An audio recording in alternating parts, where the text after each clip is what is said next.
First here, isothermal process. When a system undergoes a physical change under the condition that the temperature of the system remains constant, then such a process is called isothermal process. किसी भी system में अगर इस तरह से physical change हो रहा है कि टेम्परेचर सिस्टम का टेम्परेचर अगर कांस्टेंट रहता है तो हम ऐसी प्रोसेस को कहेंगे isothermal process. For such a process to take place it is necessary that the system be surrounded by a perfectly conducting material. System को एक परफेक्टली कंडक्टिंग मटेरियल से ढका होना चाहिए.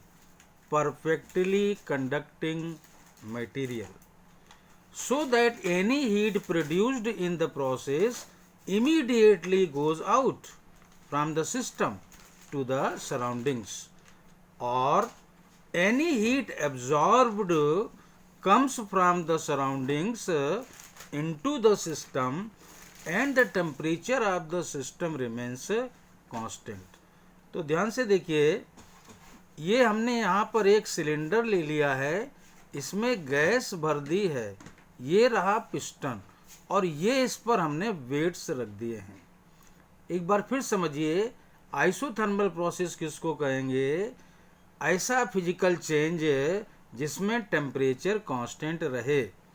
अब ऐसी प्रोसेस के होने के लिए system must be surrounded by a perfectly conducting material.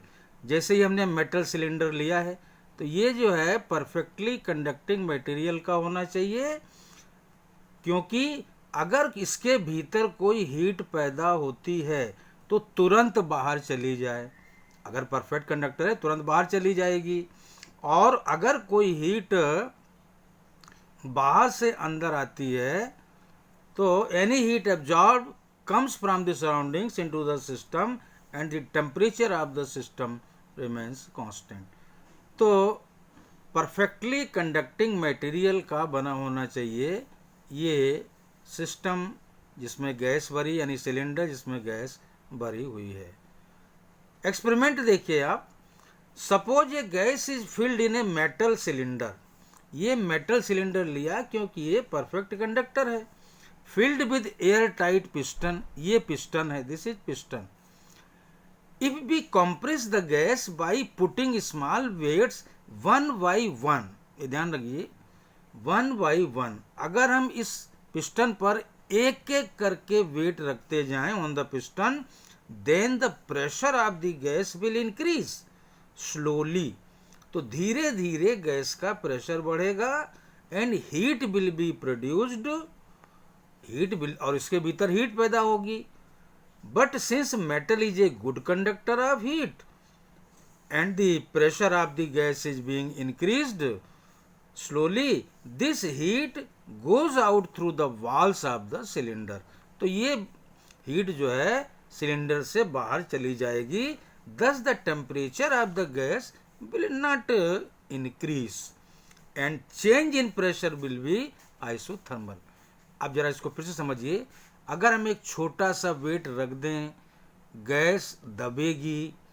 Gas जब दबेगी हीट पैदा करेगी, यानी गैस का प्रेशर बढ़ेगा, हीट पैदा करेगी. और जब हीट पैदा हुई, वो चूंकि धीरे से वेट रखा है, थोड़ी सी हीट पैदा हुई तो थोड़ी सी हीट तुरंत बाहर निकल जाएगी.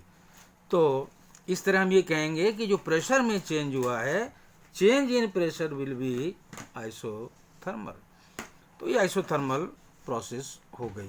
तो धीरे धीरे ध्यान रहे, स्लोली हम वेट बढ़ाते हैं तो स्लोली हीट पैदा होगी और तुरंत ये बाहर चली जाती है. उसी तरीके से अगर हम वेट्स हटा लें, similarly if we take off the weights one by one, एक एक करके वजन हटाएं, तो वन बाई वन का मतलब हुआ धीरे धीरे करके. From the piston the gas will expand slowly, doing work against the piston, or heat equivalent to work will flow in from the surroundings and the temperature of the gas will not fall. Again the change in pressure will be isothermal. अब अगर हम एक छोटा सा wait यहाँ से हटा लें, छोटा सा वेट हटा लें, गैस फैलेगी, गैस जब फैलेगी तो कुछ काम करेगी पिस्टन के अगेंस्ट। अब इसके लिए ही चाहिए हीट, जो हीट है ये खर्च कर देगी अपनी, ये अपनी हीट खर्च कर देगी। Heat equivalent to work will flow in from surrounding. जब ये खर्च कर देगी तो जाहिर है इसका टेम्परेचर गिर जाएगा, लेकिन इसका टेम्परेचर नहीं गिर पाता है क्योंकि बाहर से हीट, ये चूँकि कंडक्टर है, बाहर से हीट आ जाती है ताकि इसका टेम्परेचर कांस्टेंट रहे। तो याद रहे, अगर मैं इस पर स्लोली वजन बढ़ा रहा हूँ तब भी आइसोथर्मल, और स्लोली अगर वजन 1 by 1 अगर मैं टेक ऑफ कर रहा हूँ, हटा रहा हूँ, तो again the change in pressure will be isothermal. तो ये रही आइसोथर्मल प्रोसेस। अब एक चीज ध्यान रहे, चाहे हम इस पर वेट बढ़ा रहे हैं, चाहे इससे वेट हटा रहे हैं, ये काम हम क्या कर रहे हैं, स्लोली कर रहे हैं। वजह ये है, एकदम से हम वेट बढ़ा देंगे तो एकदम से काफ़ी प्रेशर बढ़ जाएगा, बहुत ज़्यादा हीट पैदा होगी। तो अगर ये परफेक्ट कंडक्टर नहीं है तो एकदम से बाहर हीट नहीं जा पाएगी, यानी टेम्परेचर बढ़ा देगी, यानी ये प्रोसेस आइसोथर्मल नहीं रह पाएगी। इसीलिए ये प्रोसेस हम स्लोली करते हैं, स्लोली वेट्स बढ़ाते हैं या स्लोली हम वेट्स हटाते हैं, तभी हम प्रोसेस को कहेंगे कि आइसोथर्मल प्रोसेस है। It must be remembered that process being very slow is not the theoretical condition. Slow होना ये कोई जरूरी नहीं है for isothermal process. If we could have a perfectly conducting material, अगर हमें एक perfectly conducting material मिल जाए जिसका K coefficient of conductivity infinity है, अगर उसका हमें ये मेटल सिलेंडर हम बना दें, कैसा, परफेक्टली कंडक्टिंग मटेरियल का अगर हम सिलेंडर बना लें, then even a fast process taking place will be isothermal.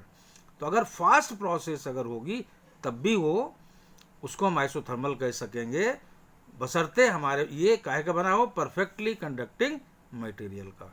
तो एक बार फिर से कि स्लो होना ये जरूरी है अगर परफेक्ट कंडक्टर नहीं है, वेट को हटाना या वेट को बढ़ाना। तो हम इस प्रोसेस को आइसोथर्मल कहेंगे। थोड़ी हीट पैदा होती है और वो बाहर चलती चली जाती है, या किसी वजह से हीट कम हो गई तो बाहर से अंदर आ जाती है। लेकिन ये this is not theoretical condition.